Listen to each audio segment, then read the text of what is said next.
बात करेंगे शिवसेना के झगड़े की, क्योंकि शिवसेना पर कब्जे की लड़ाई में आज शिंदे ग्रुप ने अहम कदम उठाया है। शिंदे ग्रुप ने चुनाव आयोग को चिट्ठी भेजकर नई कार्यकारिणी के गठन की जानकारी दी है।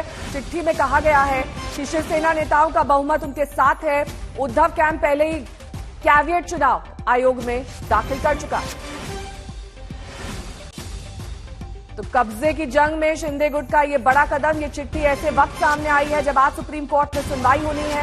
उद्धव खेमे से अलग हुए 39 विधायकों को अयोग्य ठहराने की अर्जी पर मुख्य न्यायाधीश justice NV Ramana, justice Krishna Murari और जस्टिस हेमा कोहली की बेंच सुनवाई करेगी। खास बात यह है कि शिंदे खेमे ने भी अर्जी लगाई है। दोनों पर आज ही सुनवाई की जाएगी।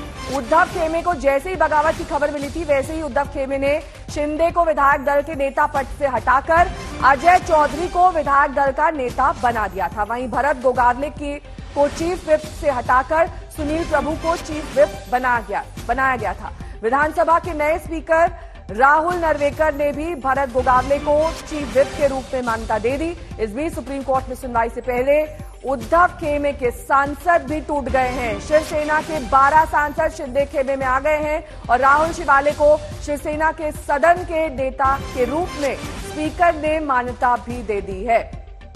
संजय शर्मा जुड़ गए हैं। संजय, सुनवाई कब शुरू होनी है? और जिस तरीके से संजय राउत इतने कॉन्फिडेंट नजर आ रहे थे, उनका कहना था कि ना शिंदे रहेंगे ना बागी विधायक रहेंगे। फिलहाल अभी तो दो मोर्चों पर लड़ाई चल रही है, एक तो सुप्रीम कोर्ट में और दूसरे निर्वाचन आयोग। निर्वाचन आयोग में पहले ही ठाकरे ग्रुप को ये आशंका थी कि शिंदे गुट वहां पर पार्टी पर कब्जे की कोशिश कर सकता है, लिहाजा उन्होंने पहले ही चिट्ठी भेज दी थी कि अगर इस पर ऐसी कोई याचिका आती है पार्टी पर दावा की, तो हमें भी सुना जाए और हमें सुने बिना किसी तरह का कोई उसमें फैसला ना ले निर्वाचन आयोग। सुप्रीम कोर्ट में आज इस मामले की सुनवाई है, जिसमें दोनों ग्रुप की तरफ से याचिकाएं दायर की गई हैं। सुप्रीम कोर्ट में लग रहा है कि 11 बजे के आसपास ये मामला आना चाहिए।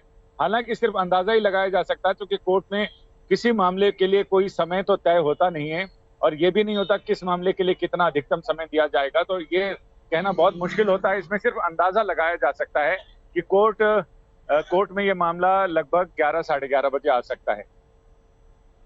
इसके साथ ही जिस तरीके से दो याचिकाओं पर सुनवाई होनी है, कितना लंबा वक्त जिरह में लग सकता है? क्योंकि बहुत सारी पेचीदगियां हैं निर्वाचन को लेकर, अयोग्यता को लेकर। ये तमाम पेचीदगियों के बीच लगभग कितना वक्त? आज कुछ फैसला आएगा भी या माने कि अभी इसमें लंबा वक्त लगेगा? नहीं, इस तरह के मामलों में एकदम अचानक से फैसला नहीं आता है। कोई बेल पिटीशन नहीं है कि बेल दी जाए या नहीं दी जाए, इस पर फैसला कर लिया जाए। ये मामला बहुत लंबा सुनने लायक है, क्योंकि सारे पक्षकार इसमें लंबी जिरह करते हैं और सुप्रीम कोर्ट के पुराने फैसलों का जिक्र करते हैं। इससे पहले जो परिस्थितियां आई हैं उसके बारे में बताते हैं। तो जाहिर है कि एक पक्ष अगर मान लीजिए 1 घंटा भी लेता है, और जिसके की उम्मीद कम है, क्योंकि कई वकील एक पक्ष की तरफ से कई वकील हैं जो अपनी अपनी तरफ से दलीलें उसमें पेश करेंगे, एक दूसरे से अलग पहलुओं को वो कवर करेंगे। तो ऐसे में उम्मीद तो बहुत कम लगती है कि आज कोई फैसला आएगा, लेकिन आज आदेश क्या आता है इस पर देखना होगा। मैं लौटूंगी आपके पास। देव कोटक मेरे सहयोगी जुड़ गए हैं सीधे मुंबई से। देव, देखिए यहाँ पर शिंदे खेमा भी शांत नहीं रहने वाला है। शिंदे ग्रुप की ओर से भी शेयर मात का खेल लगातार चल रहा है और इसको काउंटर करने के लिए उद्धव भी अपनी ओर से पूरा दम लगा रहे हैं। लेकिन आज सुनवाई के बीच उद्धव खेमे में किस तरह की हलचल है? जी, आपको साफ तौर पर बता दें कि उनकी जो कैंप है, जो गुट है उद्धव ठाकरे का, शिवसेना के बाकी लोगों के साथ मिलकर आज मीटिंग जरूर करेंगे। ऐसी भी संभावना है कि वो सेना भवन आएंगे। फिलहाल हम संजय राउत, जो कि शिवसेना के राज्यसभा मेंबर ऑफ पार्लियामेंट, उनके घर के बाहर मौजूद है।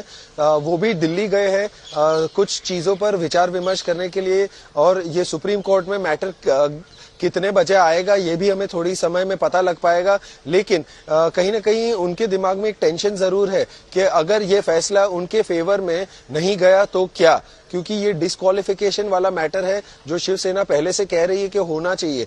तो ये जो थ्री जस्टिस का कॉन्स्टिट्यूशन बेंच उस जो बनाया गया है, जिसमें भारत के chief justice NV Ramana, justice Hema Kohli और कृष्णा मुरारी आज बैठेंगे, तो हमें देखने को मिलेगा कि किस तरह की दलीलें हो रही है। और वो चाहेंगे कि जो चिन्ह को लेकर जो सारी लड़ाई है उसके बारे में भी बातचीत होगी सुप्रीम कोर्ट में, उस पर दलीलें सुनी जाएगी। जाएगी और साफ तौर पर सबसे ज्यादा इम्पोर्टेंट और महत्वपूर्ण बात यही होगी कि जो मेन मुद्दा है उसको लेकर डिस्क्वालिफिकेशन को लेकर सारी आर्ग्यूमेंट्स आज पेश की जाएगी सर्वोच्च न्यायालय में।